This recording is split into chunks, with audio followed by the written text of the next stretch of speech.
Hindi ko naman po kasalanan ako po'y hanapin ni Sergeant Gutesa. Hindi ko po siya kilala eh.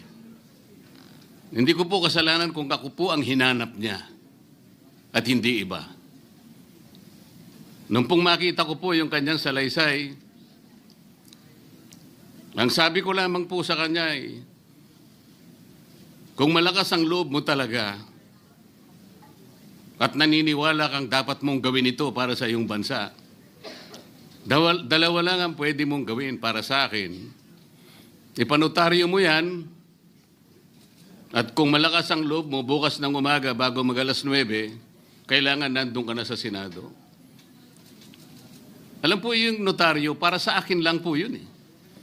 Gusto ko lamang siyang testingin kung talagang totoo nga ang kanyang mga gustong banggitin.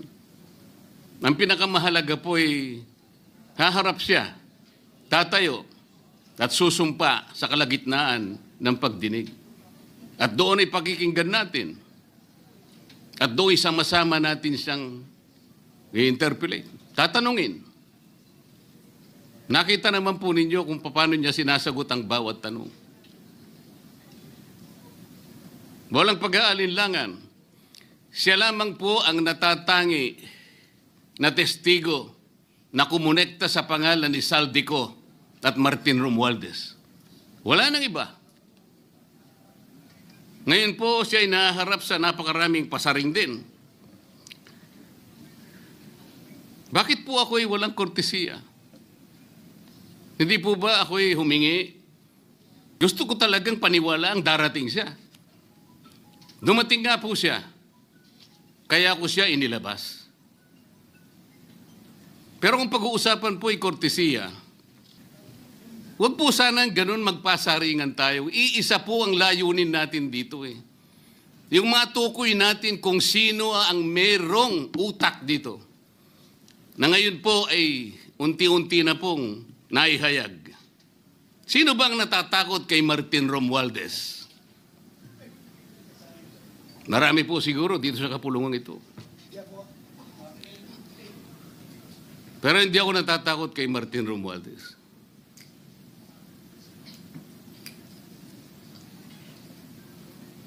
Ngayon po, kino-question po yung notarization ng statement ni Gutesa. Dahil yung babae po, yung abogadong babae, nag-notarize, tinalikuran po niya ang yung kanyang signature, yung kanyang pirma. Nandyan po ba yung assistant natin para ipakita po natin?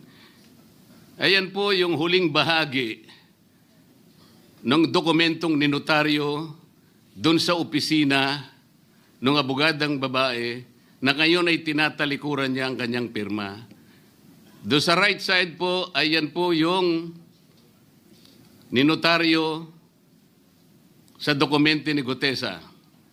Yung kaliwa po ay iba pong dokumento. Tingnan po ninyo yung pagkakahawig.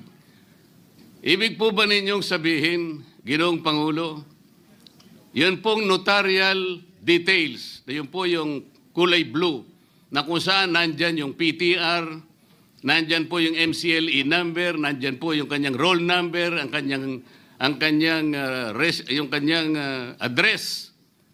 Nakuha po ba ni Gutesa mula sa opisina ng abogada at in-stamp niya?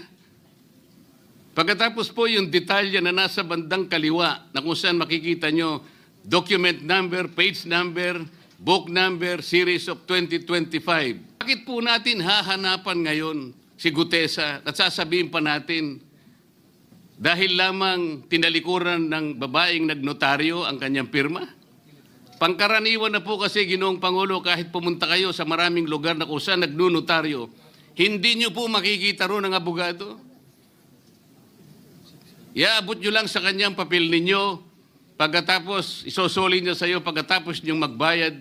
Itatanong po ba ni Ginoong Gutesa, bago siya umalis, tatanungin po ba niya doon sa babaeng kausap niya kung sino man yun, Madam, kayo po bang may pirma nito? Wala pong ganun eh. Ngayon, kung tatalikuran po ng abogado na yon ang kanyang pirma, Ako na po mismo ang magdidirect ng prosecution sa kanya para ma-disbar siya. Sapagkat ginagamit po niya yung opisina na yon. Pakita po ba natin, pwede po nating ipakita yung opisina, yung kanya, ayan po yung kanyang lugar. Ang opisina po niya ay sa Ermita, ngunit yan po ay ginagamit niyang address. Ayan po makikita ninyo. Notary Public 24/7. Ibig niyo sabihin, nandyan at hindi na natutulog yung abogado na yan.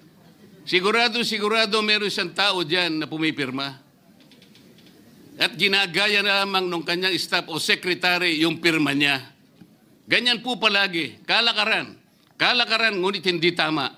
Sapagkat sa batas po ng notaryo, kailangan nakaharap po yung magnunotaryo sa nagpapanotaryo. Bakit po niya ngayon sinabi na hindi niya pirma yon? Maring hindi niya pirma. Ngunit, tinayaan niya kung sino man ang taong iyon na ipirma yung dokumento. Kagaya po ng nasabi ko, naging academic na po yung notaryo. Sapagkat ang tao ay tumayo sa ating kapulungan. Binasa niya yung kanyang statement. Yung mga bayarang media nga po, sinasabi pa kino-coach ko pa Bakit ko po siya sinabihan na dahan-dahan siya?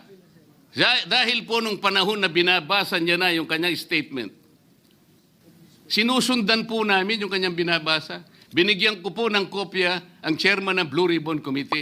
Binigyan ko ng kopya ang ating Senate President at yung aking katabi si Senator Gatchalian dahil 4 lamang pong original ang meron kami. Yung binabasa pala niya ay Xerox copy kaya may naputol sa baba.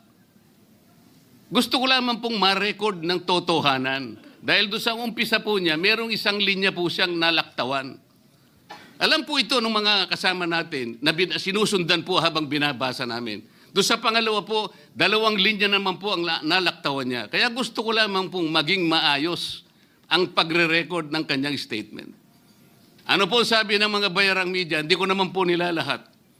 Kaya ako po hindi nagpapa-interview sa kanila Alam ko po ang karakter ng ating media ngayon. Nakakaawa na po ang kalagayan. Binanggit na po ng dating Senate President ang nangyari do sa statement ni Diskaya.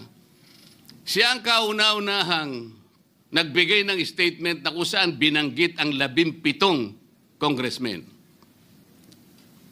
Ngunit nakakapagtaka. Hindi na po natin tinutuntun yung 17 na yon. Kagaya na nga sinabi ng Senate President, napupunta na, natutuon na yung pagtuntun sa mga kasama natin dito. Bakit po? Natatakot ba tayo kay Martin Romualdez? Siguro po, yung iba sa inyo natatakot. Ginoong Pangulo, naghalo na po ang balat sa tinalupan. Bakit po?